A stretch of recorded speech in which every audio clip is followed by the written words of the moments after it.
بسم اللہ الرحمن الرحیم۔ السلام علیکم ناظرین محترم۔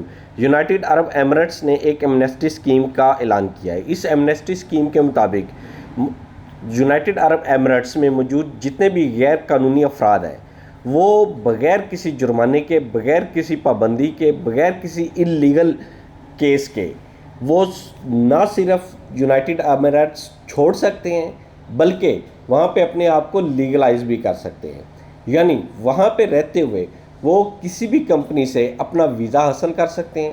اپنا ویزا حاصل کرنے کے بعد وہاں پہ ٹرانسفر لے سکتے ہیں۔ ٹرانسفر لے لیتے ہیں، ویل اینڈ گڈ۔ اگر ان کو ٹرانسفر نہیں ملتا تو ڈیورنگ دس پیریڈ یعنی 1 سپتمبر 2024 سے لے کے 31 اکتوبر 2024 تک وہ یونائٹڈ ایمریٹس چھوڑ دیں۔ چھوڑنے کے بعد وہ اپنے ملک واپس چلے جائیں۔ وہاں سے وہ ایزیلی بغیر کسی پابندی کے اپنا نیا ویزا حاصل کر سکتے ہیں۔ یونائٹڈ عرب ایمریٹس کی گورنمنٹ کی ریکوائرمنٹس کے مطابق اپنے آپ کو فلفل کریں۔ فلفل کرنے کے بعد جو ان کی ریکوائرمنٹ ہوگی اس کے مطابق وہ دوبارہ انٹری لے سکتے ہیں بغیر کسی پابندی کے۔ اس سے پہلے کیا ہو رہا تھا، کوئی بھی انلیگل بندہ تھا وہ واپس جاتا تھا تو دوبارہ اس کے اوپر پابندی عائد کی جاتی تھی اور اس کو یونائٹڈ عرب ایمریٹس کا ویزا جاری نہیں کیا جاتا تھا۔ لیکن ابھی یہ انہوں نے بہت ہی ایک شاندار اسکیم کا اعلان کرتے ہوئے یہ ظاہر کیا ہے کہ وہ ایک ایسا ملک ہے جو غیر ملکیوں کو، پردیسیوں کو، ریفیوجیز کو نہ صرف ایکسیپٹ کرتا ہے بلکہ ان کو پناہ بھی دیتا ہے۔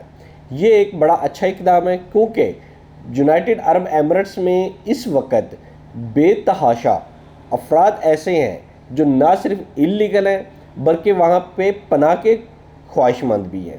ان میں زیادہ تر تعداد جو ایشیائی ممالک کی ہے، جن میں انڈیا، پاکستان، بنگلہ دیش اور اس کے ساتھ ساتھ خلیجی ممالک جس میں پیلسٹائن، لیبنان اور مصر جیسے ممالک شامل ہیں۔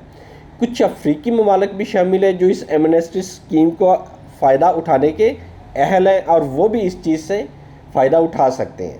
لہٰذا یہ تمام افراد یا تو کسی کمپنی کے ساتھ منسلک ہو جائیں، ان سے ٹرانسفر لے لیں، یا وہ اپنے ملک واپس جا کر دوبارہ لیگل طریقے سے آنے کی کوشش کر سکتے ہیں تاکہ ان کے اوپر نہ تو کسی قسم کی پابندی کا اطلاق کیا جائے اور نہ ان کو یہاں پہ سزا اور جرمانے کا اعلان کیا جا سکے۔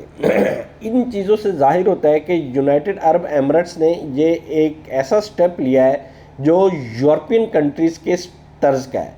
یورپ میں بھی ایسا ہی اکثر اوقات ایمنسٹی اسکیم میں کیا جاتا ہے جہاں پہ غیر ملکیوں کو نہ صرف پناہ دی جاتی ہے بلکہ نیشنلٹی بھی دی جاتی ہے۔ چونکہ نیشنلٹی یونائٹڈ عرب ایمریٹس نہیں دیتی اس لیے انہوں نے صرف اور صرف ٹرانسفر آف اسپانسرشپ کا ہی اعلان کیا ہے۔ اللہ تعالیٰ چینل کو لائک کریں، سبسکرائب کریں اور زیادہ